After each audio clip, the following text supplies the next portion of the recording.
आज निश्चित रूप से मेरे लिए भी और आपके लिए भी ये प्रसन्नता का अवसर है कि जब लोहा मंडी परिसर का भूमि पूजन संपन्न हो रहा है, मैं इस मौके पर आप सबको अपनी ओर से बहुत बहुत बधाई देता हूँ, बहुत बहुत शुभकामनाएं देता हूँ। अभी संजय कट्ठल जी कह रहे थे कि आपने बहुत सहयोग किया, तो स्वाभाविक रूप से अगर लोहिया बाजार ग्वालियर में है और लोहिया बाजार की कोई कठिनाई है और मैं भी ग्वालियर का हूँ, तो कोई बम्बई वाला सहयोग करने थोड़ी आएगा, मुझे ही सहयोग करना चाहिए। तो स्वाभाविक रूप से जो सहयोग किया है वो कोई एहसान थोड़ी है। आपकी जरूरत थी, मेरी जिम्मेवारी थी। आपकी जरूरत पूरी हुई, मेरी जिम्मेवारी पूरी हुई, ऐसे ही लेना चाहिए।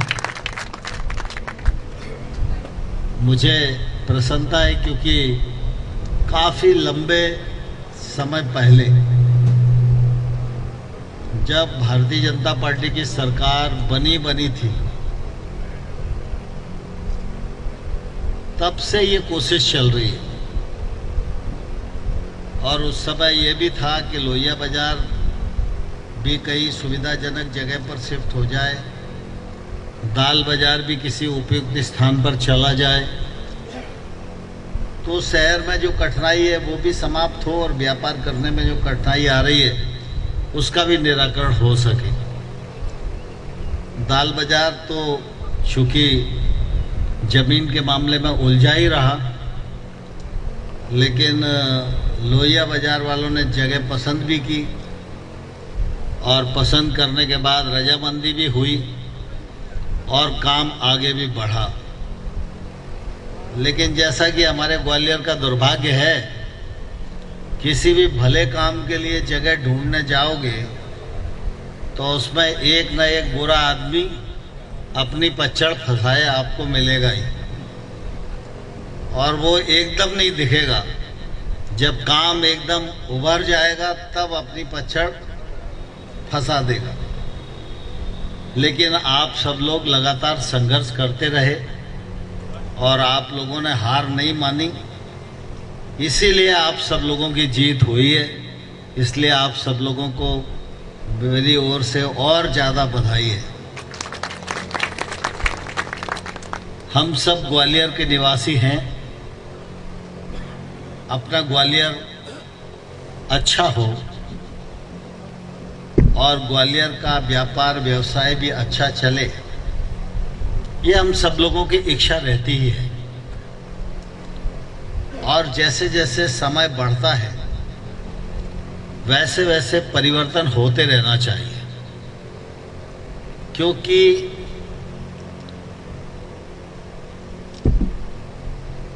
समय को जिसने नहीं पहचाना वो आगे नहीं बढ़ पाता। काल की बड़ी कीमत है और वक्त से बड़ा कोई नहीं है। और इसलिए जब जब जैसी जैसी परिस्थिति आए, उस परिस्थिति के हिसाब से अपने को ढालना और उस परिस्थिति का सदुपयोग करना, यही निश्चित रूप से समझदारी है। लकीर का फकीर बने रहने में नुकसान ही है, फायदा तो है ही नहीं। और इसलिए आप सब देखते हैं कि हमारी संस्कृति हिंदू संस्कृति है। हिंदू संस्कृति पर कितने प्रहार हुए। मुगल आए, मुगलों ने आक्रमण किया, देश पर कब्जा किया और उनकी पूरी कोशिश थी कि वो सब कुछ नष्ट कर दें जिससे आने वाली पीढ़ियां भूल ही जाएं कि वो कभी हिंदू थे, और उन्होंने कोई कसर छोड़ी नहीं। फिर अंग्रेज आए, अंग्रेजों ने भी 250 साल राज किया। अंग्रेजों से राजे महाराजे मिले रहे तो राज करना उनका आसान रहा,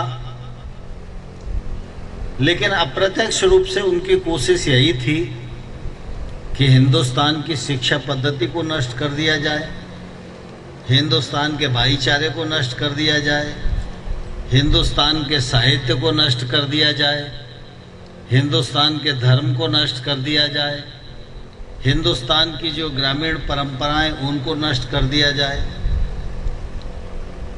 लेकिन आप सब इस बात को भली भांति जानते हो कि जो हम कहते हैं ना कि कुछ है जो हस्ती मिटती नहीं हमारी, तो वो कुछ तो है ही, और कुछ का विश्लेषण तो बहुत लंबे समय तक किया जा सकता है, लेकिन मूल बात यह है कि हमने अपनी संस्कृति पर कभी भी अहंकार नहीं किया। हमारे यहाँ सांस्कृतिक और धार्मिक व्यवस्थाओं में हमेशा डेमोक्रेसी रही, लोकतंत्र रहा।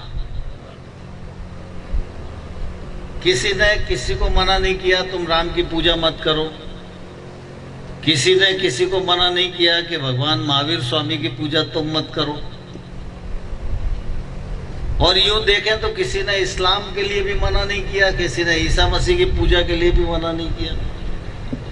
लेकिन जब बलात् धर्म परिवर्तन होता है तो तकलीफ होती है, वो तो अपराध है, तो इसलिए कार्रवाइयां भी होती हैं। तो हमारी जो सांस्कृतिक लोकतांत्रिक व्यवस्था है, उसके कारण हमको कोई नष्ट नहीं कर पाया। और जब जब युग परिवर्तन का दौर आया तो हमने उसमें अपने आप को ढालने की कोशिश की, और इसलिए लोगों के नष्ट करने के बाद भी हम नष्ट नहीं हो पाए। हमारा देश हमेशा गांव में बसने वाला देश रहा है। अभी कुछ समय देख लें तो 30 साल से लगभग शहरीकरण ने थोड़ा ज्यादा जोर पकड़ा है। नहीं तो 30 साल पहले तो शहर छोटा था और गांव ही बड़े थे। हर आदमी यहां बैठा है वो भी किसी ना किसी गांव में ही रहता था। गांव का जो ताना बाना था, गांव की जो परंपरा थी, उसका कोई लिखित संविधान नहीं था। लेकिन मैं समझता हूं संविधान से ज्यादा परंपराओं की मान्यता थी। ये हो सकता है कि लोगों के घर कच्चे हों, लेकिन रिश्ते सबके बहुत मजबूत थे। कच्चे घर ने कभी रिश्तों को कमजोर नहीं होने दिया। अब मकान पक्के हो सकते हैं, लेकिन रिश्तों में उतनी मजबूती नहीं है। गांव का भाईचारा, गांव की अपरंपरागत शिक्षा, गांव में कानून नहीं था, पंचायत के चुनाव नहीं होते थे, लेकिन उसके बावजूद भी पंच जो कह देते थे वो राष्ट्रपति की बात से भी ज्यादा महत्व रखती थी। उन्होंने कह दिया तो फिर थाने अदालत कोई नहीं लगती थी, सब लोग उसको मान्यता देते थे। ये हमारी परंपरा थी। प्रवीण जी ऊपर आ जाइए। तो हमारी जो ग्रामीण अर्थव्यवस्था थी, आज लोग मोबाइल से पेमेंट करते हैं तो बड़े आदमी माने जाते हैं, इंटेलेक्चुअल माने जाते हैं, लेकिन हमारे गांव की अर्थव्यवस्था में तो कैश के लेन देन का और भ्रष्टाचार की कोई गुंजाइश ही नहीं थी। देखो आप 40-50 साल पहले जो गांव में थे, नगद चलता ही नहीं था, और नगद नहीं होगा तो भ्रष्टाचार होएगा ही नहीं। जब बढ़ती हुई नगदी ने ही भ्रष्टाचार खड़ा किया है। और गरीब हो या अमीर हो, चाहे किसी बिरादरी का हो, सबका दुख गांव का दुख होता था, सबकी खुशी गांव की खुशी होती थी। होली हो, दिवाली हो, मकर संक्रांति हो, रामनवमी हो,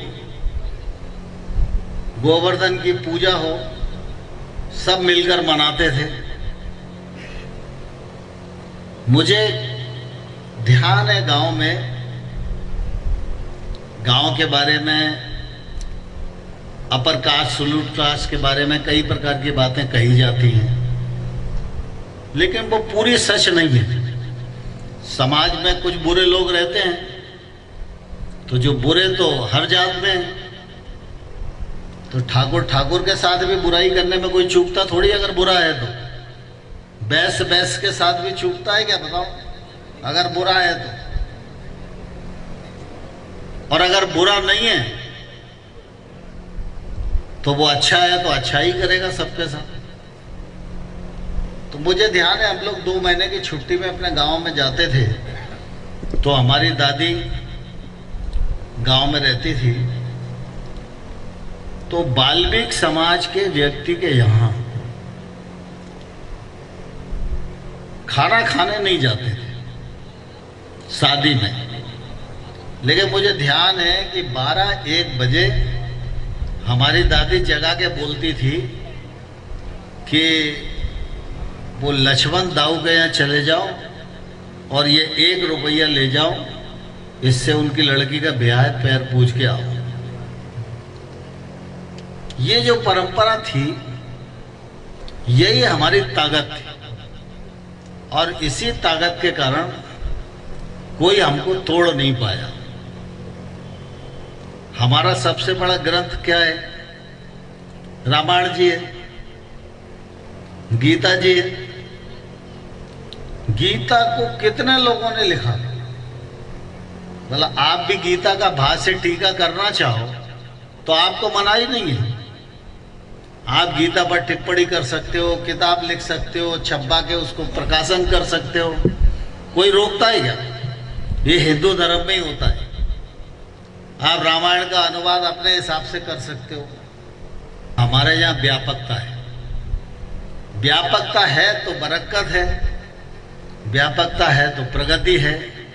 यही व्यापकता हमारी हस्ती को मिटने नहीं देती और न कभी मिटने देगी, ऐसा हम सब लोगों का पूरा विश्वास है। और इसलिए लोहा मंडी के हमारे मित्रों ने अपने आप को निराश नहीं किया। बहुत विपरीत परिस्थितियां आई। कभी कभी तो मेरे जैसे आदमी को ऐसा लगा कि अब पता नहीं कैसे होगा, लेकिन आप सब मिलते रहे और अपन सब मिलके कोशिश करते रहे, तो आप सबकी जीत हुई और आज ये परियोजना आगे बढ़ रही है। मैं इस अवसर पर एक बात आप सब लोगों को जरूर कहना चाहता हूं। अब काम शुरू हो रहा है, लेकिन काम प्रारंभ करने से पहले आप सब लोग इस पूरे परिसर में वृक्षारोपण की प्लानिंग कर लो। इस पूरे क्षेत्र में छोटे बड़े कम से कम 10,000 वृक्ष लगना चाहिए। ये मैं इसलिए कह रहा हूं कि वृक्ष लगेंगे तो इसका फायदा आपको ही होने वाला है। छाया की जरूरत होगी तो छाया मिलेगी, ऑक्सीजन की जरूरत होगी तो ऑक्सीजन मिलेगी। और आने वाले समय में मानव के स्वार्थ के कारण जो प्रकृति के साथ छेड़छाड़ सारी दुनिया में हो रही है, उसके कारण क्लाइमेट चेंज का मामला चल रहा है। अब आज बरसात का मौसम है, क्या बताओ, फसल खेत में खड़ी है या कटने के लिए खड़ी है, और बरसात ने फसल चौपट कर दी। तो ये जलवायु परिवर्तन का असर काफी गहराने वाला है, और जलवायु परिवर्तन के इस दौर में जो हम लोगों को करना है, सरकारों को करना है, वो हम कर रहे हैं। लेकिन वृक्ष हमारे जीवन को सुरक्षित रखने में एक बड़ा योगदान देगा। आप सब इतना बड़ा इंफ्रास्ट्रक्चर बनाएंगे तो कितने वृक्ष लग सकते हैं, उनकी काउंटिंग कर लीजिए। वृक्षों का प्रकार क्या होगा, उतने वृक्ष ले आइए, धीरे धीरे लगाइए, लेकिन सारा का सारा परिसर वृक्षों से आच्छादित हो जाए और आदमी को ऐसा लगे कि हम लोहिया बाजार में नहीं, हरे भरे कॉलोनी में आ गए। ऐसा आनंद की अनुभूति इस परिसर में आने पर होनी चाहिए। और वृक्षों के लिए पानी की जरूरत होगी, शुरुआती दौर में देखभाल की जरूरत होगी, तो उसके लिए ड्रिप इरिगेशन की जो परियोजना है बहुत महंगी नहीं है। एक जगह एक ट्यूबवेल लगाकर आप उसको दिन में 1 घंटे के लिए चला सकते हैं। 1 घंटे में जितनी बूंदें गिरेंगी वो पेड़ को जीवित रखने के लिए पर्याप्त होती हैं। पानी भी बचेगा और वृक्ष भी बड़े होंगे। पुनः आप सबको बहुत बहुत बधाई, बहुत बहुत शुभकामनाएं। आज लघु उद्योग भारती के द्वारा स्टार्टअप कॉन्फ्रेंस का आयोजन था। आज के समय में स्टार्टअप्स का अपना बहुत महत्व है और स्टार्टअप्स को प्रोत्साहित किया जाना अत्यंत आवश्यक है। इसके लिए केंद्र सरकार और राज्य सरकार ने भी योजना बनाकर स्टार्टअप्स को मदद करने का फैसला किया है। परिणाम स्वरूप आज देश में 6,500 से अधिक स्टार्टअप्स काम कर रहे हैं। स्टार्टअप्स की दुनिया जैसे जैसे बढ़ेगी, निश्चित रूप से हमारे लोगों को रोजगार मिलेगा और नए उद्यमी बनेंगे। इससे हमारी अर्थव्यवस्था को बल मिलेगा। लघु उद्योग भारती छोटे मझोले संगठन जो उद्योग हैं उनको संगठित करने का एक बड़ा मंच है और निश्चित रूप से उनका लगातार ये प्रयास रहता है कि छोटे मझोले उद्योगों की समस्याओं का भी समाधान हो और उनका विस्तार भी हो। उस विस्तार की दिशा में भी आज का कार्यक्रम एक तौर से मील का पत्थर साबित हुआ। शरद पवार ने जिस तरह से विपक्षी जो आरोप लगा रहे थे अडानी मामले में सवाल खड़े किए, आप कैसे देखते हैं जेपीसी की जो मांग थी जिस विषय में एनसी से मांग कराई है? मैं समझता हूं कि उस मामले में भारत सरकार अपना पक्ष स्पष्ट कर चुकी है। फाइनेंस मिनिस्टर ने बार बार कहा है जेपीसी की मांग बेबुनियाद है और ये मांग कांग्रेस ने अपनी असफलताओं पर पर्दा डालने के लिए शुरू की थी, क्योंकि राहुल गांधी की भारत जोड़ो यात्रा पूरी तरह फेल हो गई। अब फेल हो गई है तो कुछ ना कुछ तो कहना ही है। और दूसरा, मोदी जी की जो बढ़ती हुई लोकप्रियता है उससे कांग्रेस भयभीत है। राजीव गांधी की समझ बढ़ नहीं रही है। वो देश के नेता तो बहुत दूर की बात है, कांग्रेस के नेता नहीं बन पा रहे हैं। कांग्रेस की चिंता का ये सबसे बड़ा कारण। सर, एक सवाल हो रहा है, जिस तरह से ओलावृष्टि प्रदेश में हुई, देश के कई हिस्सों में हुई, उसको लेकर क्या कुछ एक्शन प्लान है किसानों को राहत देने का? क्या खाद्यान्न की स्थिति क्या रहने वाली है? ओलावृष्टि से देश के विभिन्न हिस्सों में फसल को नुकसान हुआ है, लेकिन मैं यह आश्वस्त करना चाहता हूं देश को, खाद्यान्न की किसी प्रकार की कमी नहीं होने दी जाएगी। मोदी सरकार किसानों के हितों के प्रति पूरी तरह प्रतिबद्ध है और गंभीर है। केंद्र सरकार और राज्य सरकार इस परिस्थिति पर पूरा संज्ञान लिए हुए है। राज्य सरकारें सर्वे कर रही हैं। जैसे उनके सर्वे का काम पूरा होगा वो अपने राज्य में मुआवजे का वितरण करेंगे और एसडीआरएफ से मुआवजा कम पड़ेगा तो वो केंद्र सरकार को मेमोरेंडम भेजेगी। जब मेमोरेंडम प्राप्त होगा तो केंद्र सरकार भी किसानों के मामले में मदद करने में कभी पीछे नहीं हटेगी। आज वैसे नवीन लोहा मंडी का जो काफी समय से रुपये दे रहा है व्यापारियों को, क्या किस तरह की सौगात मिलने वाली? ये मेरा सौभाग्य है कि लोहा मंडी के व्यापारी ग्वालियर के व्यापारी हैं, प्रारंभ से जुड़े रहे हैं। लोहा मंडी का काम हम ही लोगों ने प्रारंभ किया, बीच में बहुत व्यवधान आए। आज मेरे लिए बहुत प्रसन्नता का विषय है कि वो काम सिरे चढ़ रहा है। मैं सभी व्यापारियों को अपनी ओर से बहुत शुभकामनाएं, बधाई देता हूं। फिर से मंजूर किया कीजिए, हमारे जमाने के कार्यकर्ता अर्पित भाई, सुग्राम जी और इस अवसर पर उपस्थित सभी कार्यकर्ता भाइयों और बहनों, आप सबको मालूम है कि 14 तारीख को बाबा साहब अम्बेडकर जी का जन्मदिन है और 16 तारीख को बाबा साहब अम्बेडकर कुंभ का आयोजन ग्वालियर में संपन्न होने जा रहा है। तो हमारे लिए दोनों कार्यक्रम महत्वपूर्ण हैं। दोनों कार्यक्रम अच्छे हों, इसलिए आप सब इस बात से अंदाज लगा सकते हैं कि हमारे प्रदेश के अध्यक्ष आज आ गए हैं और 16 तारीख तक इस कार्यक्रम की तैयारी के लिए यही रहने वाले। आमतौर पर कभी कैलाश यादव जी इतने दिन के लिए आए क्या बताओ? अगर इतने दिन के लिए आए तो मैं तो समझना चाहिए ना आपको। तो इसलिए सभी लोगों ने कहा है 14 अप्रैल का कार्यक्रम भी अच्छा होना चाहिए और 16 अप्रैल का भी कार्यक्रम अच्छा होना चाहिए। 14 अप्रैल के कार्यक्रम में मेरा अनुरोध रहेगा जिलाध्यक्ष जी को और प्रदेश अध्यक्ष जी का भी प्रकाश जहां हो वहां सूचना करें। कार्यक्रम मंडल के स्तर का हो, लेकिन कार्यक्रम कार्यालय में और होटल में नहीं होना चाहिए। कार्यालय कार्यक्रम किसी न किसी बस्ती में होना चाहिए और बस्ती में पूरा मंडल इकट्ठा,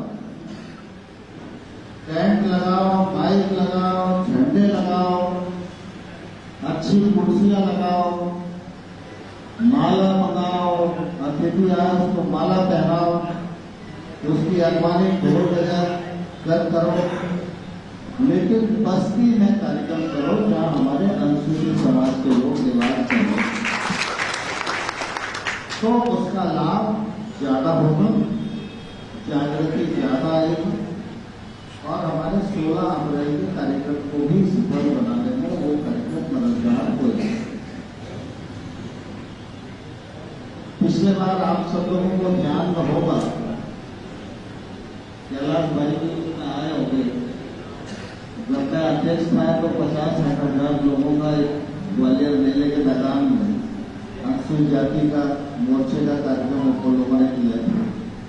बहुत भव्य था और उस जमाने में काफी बड़ा कार्यक्रम था और अपने नेता मांगी लाल कृष्ण आडवाणी जी उस कार्यक्रम में आए थे।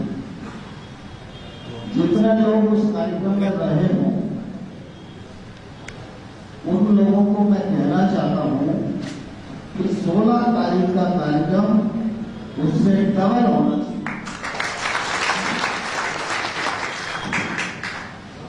इस मानसिकता से हम सब लोगों को तैयारी करने की आवश्यकता है। जहां तक भारतीय जनता पार्टी,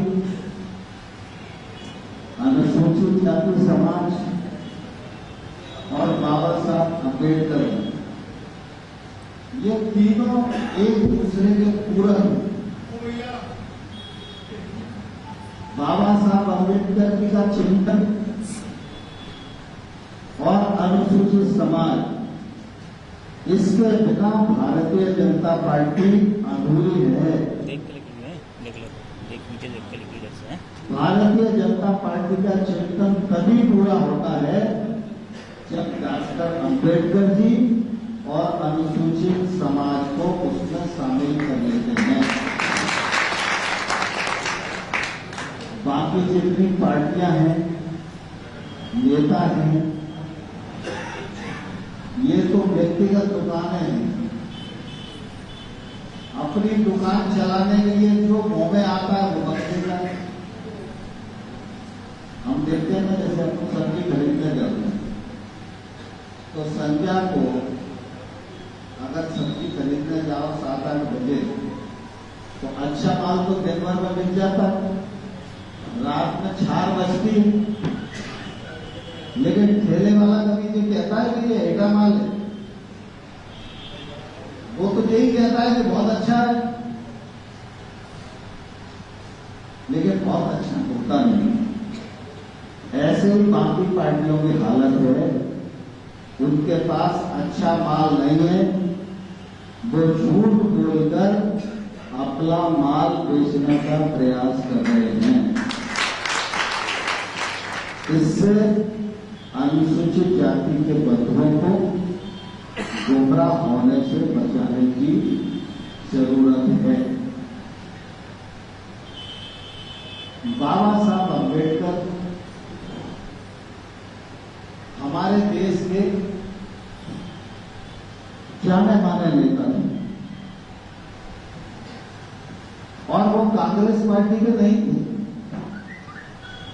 बाबा साहब अम्बेडकर जी रिपब्लिक पार्टी के नेता थे, जिस पार्टी के नेता आजकल रामदास आठवले हैं और वो हमारे एनडीए के पार्टनर हैं। वो पार्टी बाबा साहब की थी। कांग्रेस के लोग गुमराह करते हैं कि बाबा साहब कांग्रेस के थे। दूसरा, बाबा साहब जब लोकसभा के चुनाव लड़े तो उस समय के प्रधानमंत्री जवाहरलाल नेहरू बाबा साहब को हराने के लिए उनके लोकसभा क्षेत्र में आम सभा करने के लिए गए थे। जो कांग्रेसियों का व्यवहार बाबा साहब के साथ रहा है। बाबा साहब और डॉक्टर श्यामा प्रसाद मुखर्जी ये उस कालखंड के ऐसे नेता थे जो अद्वितीय प्रतिभा के तो धनी थे, लेकिन बहुत ही दिलों की, ये किसी से दाम नहीं खाते। और उस समय की सरकारों में जो लोग प्रधानमंत्री और अन्य उनके आसपास के लोग रहते थे, उनको लगता था कि इन दोनों में से कोई भी एक आदमी को निकलने का मौका मिल गया तो हमारी दुकान पिट जाएगी। इसलिए इन लोगों को आने नहीं देना चाहते थे, वो आगे। पहली राष्ट्रीय सरकार बनी तो पहली राष्ट्रीय सरकार में नेहरू जी डॉक्टर मुखर्जी को और डॉक्टर अंबेडकर साहब को मंत्री नहीं बना रहे थे, लेकिन वो सरकार राष्ट्रीय सरकार थी। तो गांधी जी ने इंटरव्यू किया और गांधी जी ने जवाहरलाल जी को बुलाकर कहा कि अगर इस सरकार को राष्ट्रीय सरकार कहना है तो ये डॉक्टर अंबेडकर और डॉक्टर मुखर्जी के बिना राष्ट्रीय सरकार नहीं होगी, नहीं तो ये कांग्रेस पार्टी की सरकार कहलाएगी। जब इतना दबाव पड़ा तो इन दोनों को मंत्री बनाया, लेकिन उस समय कैसा चाल चेहरा था, अब चलते चलते असली चेहरा अब दिख रहा है, लेकिन मूल तो उस समय ही दिखने लगा। वो डॉक्टर अंबेडकर जी को भी दिखने लगा था, डॉक्टर श्यामा प्रसाद मुखर्जी को भी दिखने लगा था। इसलिए डॉक्टर मुखर्जी ने भी सरकार को लात मारी और इसलिए डॉक्टर अंबेडकर जी ने भी उस सरकार को लात मारी और बाहर आए।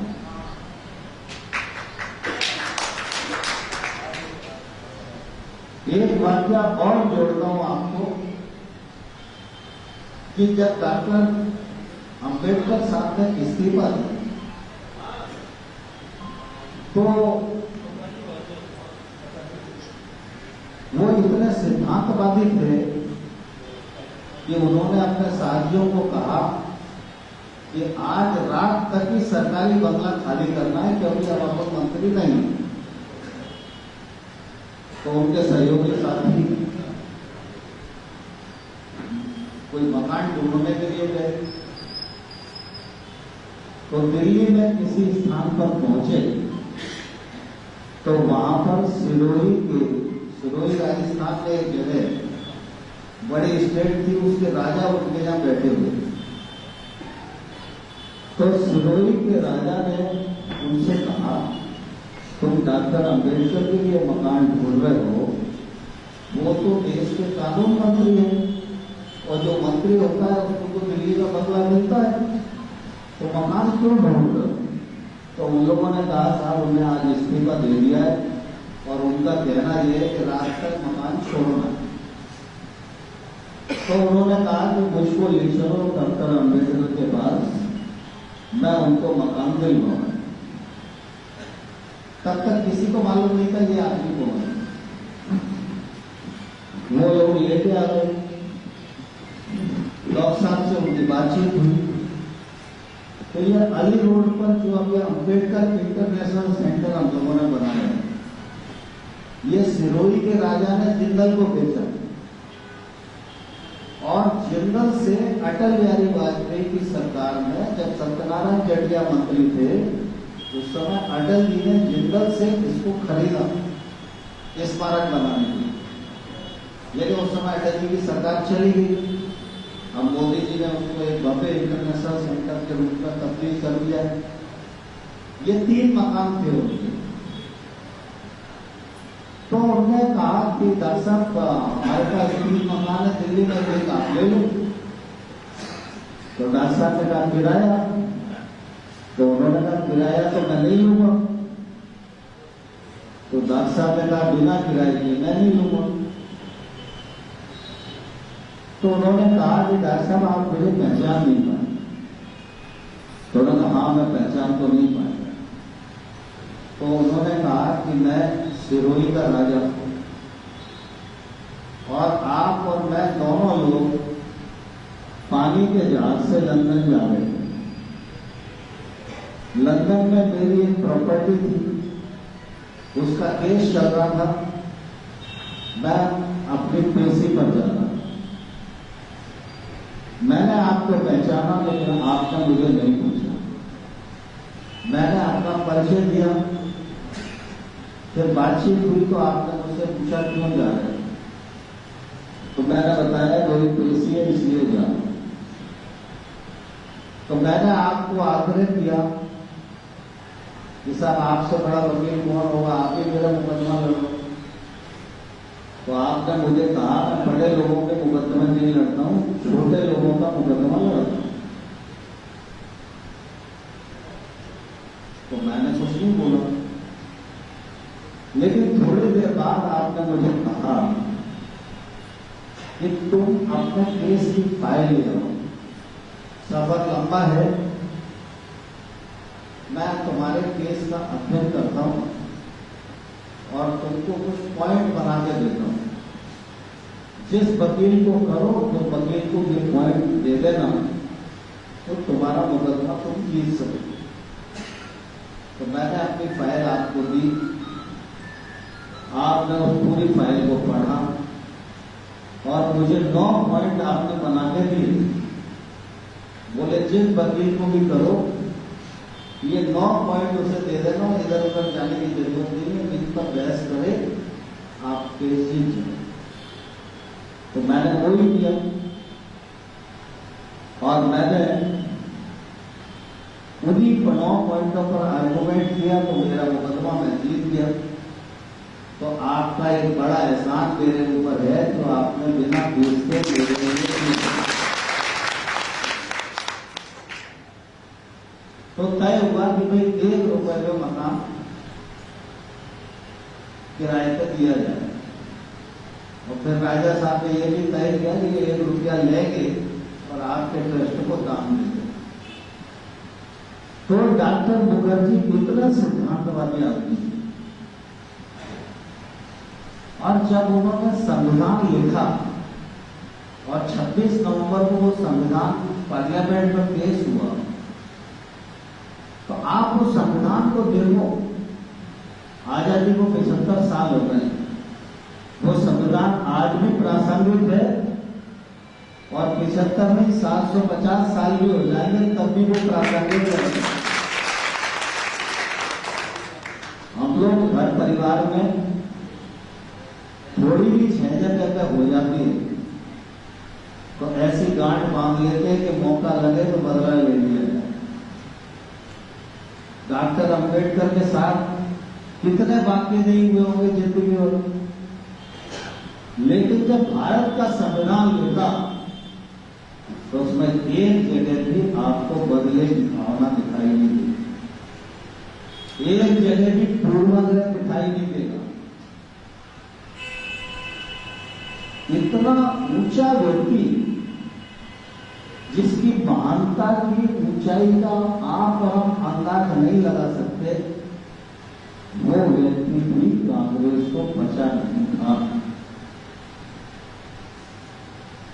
आज वो हम सबके बीच में नहीं, तो हमारी कोशिश ही होनी चाहिए कि डॉक्टर साहब ने जो संविधान दिया, डॉक्टर साहब ने जो समानता की दिशा दी, हम उस पर चले या अनर्गल बातें करके डॉक्टर साहब की आत्मा को कष्ट पहुंचाए। कुछ लोग ऐसे भी हैं जो कष्ट पहुंचा रहे हैं, लेकिन भारतीय जनता पार्टी एक ऐसा राजनीतिक दल है जो न तो जातिवाद में भरोसा करता है, न क्षेत्रवाद में भरोसा करता है, न भाषावाद में भरोसा करता है, न भूमिवाद में भरोसा करता है।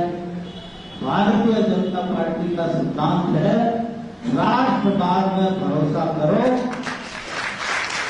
और भारत भूमि पर जिस आदमी का भी जन्म हुआ है वो किसी जाति और धर्म का हो, वो भारत माता का पुत्र है, और जो भारत माता का पुत्र है वो मेरा भाई है।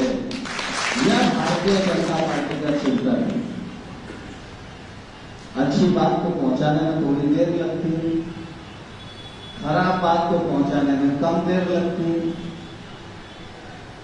तो इसलिए जो अच्छाइयां हैं उसको हम लोग भी स्वीकार करें, लोगों तक भी उनको पहुंचाने का प्रयत्न करें। अगर भारतीय जनता पार्टी अनुसूचित जाति से जुड़ाव रखती और कांग्रेस अनुसूचित जाति से प्रेम करती, तो कांग्रेस ने 60 साल सरकार चलाई। बाबा साहब का जन्म मऊ में हुआ था। आप सब पढ़े लिखे लोग मऊ जाकर देखो, कांग्रेस ने कभी मऊ में एक ईंट लगाई क्या? भारतीय जनता पार्टी ने बाबा साहब को याद करने के लिए क्यों स्मारक बनाया? क्योंकि हम बाबा साहब के बताए हुए मार्ग का सम्मान करते हैं और पर चलना चाहते। बाबा साहब की दीक्षा नागपुर में हुई। नागपुर में वर्षों तक कांग्रेस की सरकारें रही। क्या दीक्षा भूमि को किसी ने विकसित किया? भारतीय जनता पार्टी की सरकार के मंत्री नितिन गडकरी ने नागपुर की दीक्षा भूमि का विकास करने का काम किया। चैत्र भूमि मुंबई में कांग्रेस की सरकारें अनुसूचित जाति से प्रेम करती, बाबा साहब का सम्मान करती, क्या चैत्र भूमि का विकास नहीं कर सकती थी? इतने वर्षों तक भारतीय जनता पार्टी का सरकार का इंतजार बाबा साहब की चैत्र भूमि को क्यों करना पड़ा? क्योंकि कांग्रेस सिर्फ वोट में भरोसा करती है, अनुसूचित जाति के प्रेम में भरोसा नहीं करती। अलीबाग में अम्बेडकर इंटरनेशनल सेंटर का बात